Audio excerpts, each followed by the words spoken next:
sini saya akan menjelaskan tentang helmin atau cacing. Seperti yang kita ketahui bahwa mempelajari tentang helmintologi ini dibedakan menjadi dua, yaitu platyhelminthes dan hemathelminthes. Yang pertama, platyhelminthes. Platyhelminthes adalah filum dalam kerajaan Animalia atau hewan. Filum ini mencakup semua cacing pipih. Ciri-cirinya tubuh pipih dosoventral dan tidak bersegmen. Umumnya golongan cacing pipih hidup di sungai, danau, laut, atau sebagai parasit di dalam tubuh organisme lain. Cacing golongan ini sangat sensitif terhadap cahaya. Beberapa contoh platyhelminthes adalah planaria yang sering ditemukan di balik batuan atau panjang sampai 2-3 cm, Bipalium yang hidup di balik lubang-lubang atau panjang mencapai 60 cm, Clonorchis sinensis, cacing hati, dan cacing pita. Kemudian struktur dan fungsi tubuh platyhelminthes merupakan cacing yang tergolong triploblastik acelomata karena memiliki 3 lapisan membrana yang terdiri dari ektoderma, endoderma, dan mesoderma. Namun mesoderma cacing ini tidak mengalami spesialisasi sehingga sel-selnya tetap seragam dan tidak membentuk sel khusus. Adapun fungsi tubuh dari platyhelminthes ini, yang pertama sistem pencernaan. Sistem pencernaan cacing pipih disebut sistem gastrovaskular, di mana peredaran makanan tidak melalui darah tetapi oleh usus. Sistem pencernaan cacing pipih dimulai dari mulut, faring, dan dilanjutkan ke kerongkongan. Di belakang kerongkongan ini terdapat usus yang dimiliki cabang ke seluruh tubuh. Dengan demikian, selain mencerna makanan, usus juga mengedarkan makanan ke seluruh tubuh. Selain itu, cacing pipih juga melakukan pembuangan sisa makanan melalui mulut karena tidak memiliki anus. Cacing pipih tidak memiliki sistem transport karena makanannya dihidupkan melalui sistem gastrovaskular. Sementara itu, gas O2 dan CO2 dikeluarkan dari tubuhnya melalui proses difusi. Yang berikut ada sistem saraf. Pada cacing pipih yang lebih tinggi tingkatannya, sistem saraf dapat tersusun dari sel saraf atau neuron yang dibedakan menjadi sel saraf sensori atau sel pembawa sinyal dari indera ke otak, sel saraf motor atau sel pembawa dari otak ke efektor, dan sel asosiasi atau peran. Yang terakhir ada sistem indera. Beberapa jenis cacing pipih memiliki sistem penginderaan berupa osili, yaitu bintik mata yang mengandung pigmen PK terhadap cahaya. Bintik mata tersebut biasanya berjumlah sepasang dan terdapat di bagian anterior atau kepala. Seluruh cacing pipih memiliki indera meraba dan sel chemoreptor di seluruh tubuhnya. Beberapa spesies juga memiliki indera tambahan berupa auricula atau telinga, statocista atau pengatur keseimbangan, dan reoreseptor atau organ untuk mengetahui arah aliran sungai. Umumnya, cacing pipih memiliki sistem osmoregulasi yang disebut protonephridia. Sistem ini terdiri dari saluran berpembuluh yang berakhir di sel api. Lubang pengeluaran cairan yang dimilikinya disebut protonephridifor yang berjumlah sepasang atau lebih. Sedangkan sisa metabolisme tubuhnya dikeluarkan secara difusi melalui dinding sel. Yang berikut ada reproduksi platyhelminthes. Cacing pipih dapat bereproduksi secara aseksual dengan fragmentasi dan secara seksual dengan perkawinan silang, walaupun hewan ini tergolong hermafrodit. Kemudian klasifikasi platyhelminthes dapat dibedakan menjadi 3 kelas, yaitu Turbelia atau cacing bulgetar, Trematoda atau cacing asap, dan Cestoda atau cacing pita. Kelas Turbellaria merupakan cacing pipih yang menggunakan bulu gitar sebagai alat geraknya. Contohnya adalah planaria.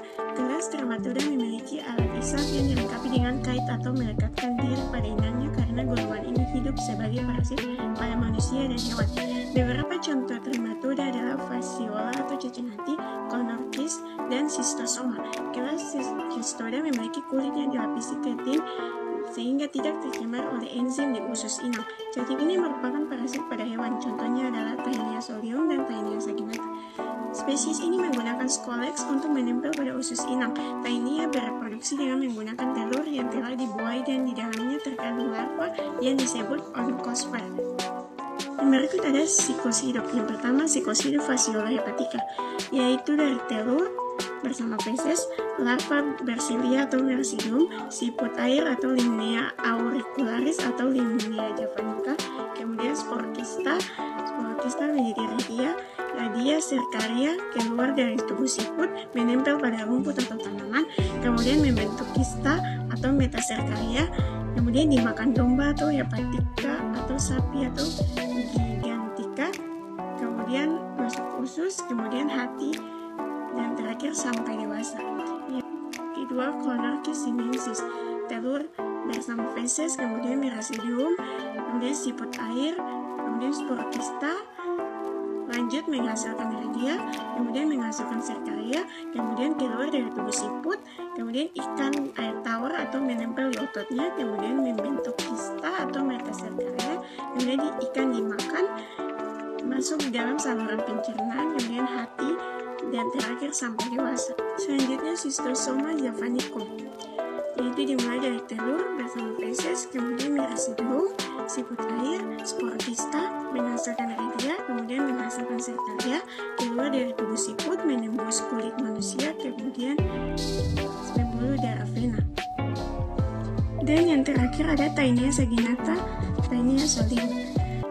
Mulai dari proglotit bersama feses, kemudian mencemari makanan babi, kemudian masuk di babi, masuk pada usus babi atau telur menetas jadi heksakan, kemudian aliran darah masuk pada otot atau daging Cysticercus manusia, usus manusia Cysticercus pecah menjadi scolex menempel di dinding usus sampai dewasa di manusia, kemudian keluar bersama feses manusia. Selanjutnya kita masuk pada klasifikasi helminth yang kedua, yaitu Nemathelminthes. Nemathelminthes atau Ascomyces adalah virus yang pernah dipakai pada kerajaan hewan atau animalia. Pengelompokan tidak digunakan lagi karena polifiletik. Meskipun demikian, pengelompokannya kadang-kadang masih digunakan untuk kemudahan. Anggota-anggotanya mencakup berbagai cacing yang dikenal sebagai cacing gila hewan dengan tubuh berbentuk silinder, memanjang, bahkan sangat panjang sehingga muncullah nama Nemathelminthes, yang berarti cacing berkas dari bahasa Yunani. Tubuhnya tidak berosro. Ciri-ciri pada Nemathelminthes. Nama lain Nemathelminthes merupakan nematoda. Cacing yang tergolong dalam filum Nemathelminthes bentuk tubuhnya giling atau bulat panjang, bilateral simetris, tidak bersegmen, tropoblastik, dan memiliki rongga tubuh semu atau pseudocelomata. Sebagian cacing giling hidup bebas di air atau di tanah dan sebagian parasit pada hewan atau manusia. Cacing ini berukuran kecil atau mikroskopis dan tubuh dilapisi kutikula, saluran pencernaan sempurna, mulut di ujung anterior dilengkapi gigi, pengait, dan anus di ujung posterior. Cacing ini bernapas dengan difusi melalui seluruh permukaan tubuh dan memiliki cairan mirip darah sebagai alat transport.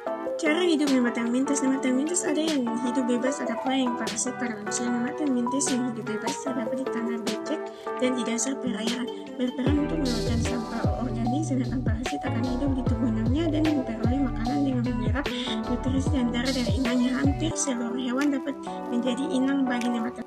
Selanjutnya, reproduksi Nemathelminthes.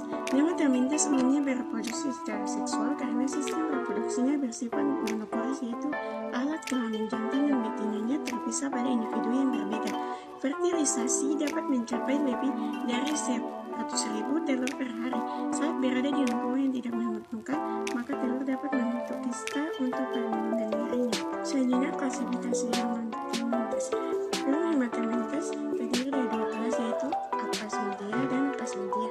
Untuk contoh-contoh yang dikenal kebanyakan berasal dari kelas Phasmidia seperti Ascaris lumbricoides, Ancylostoma duodenale, Enterobius formicularis, Filaria bunkerti, dan Cyanella spiralis. Berikut ini beberapa contoh dari Nemathelminthes, yaitu yang pertama ada Ascaris lumbricoides. Cacing ini parasit pada usus halus manusia, dikenal sebagai cacing gelang atau cacing perut. Cacing betina lebih panjang daripada cacing jantan. Panjang tubuhnya dapat mencapai 25 cm, diameter tubuh sekitar 0,5 cm. Dalam sehari cacing betina mampu menghasilkan hingga 200.000.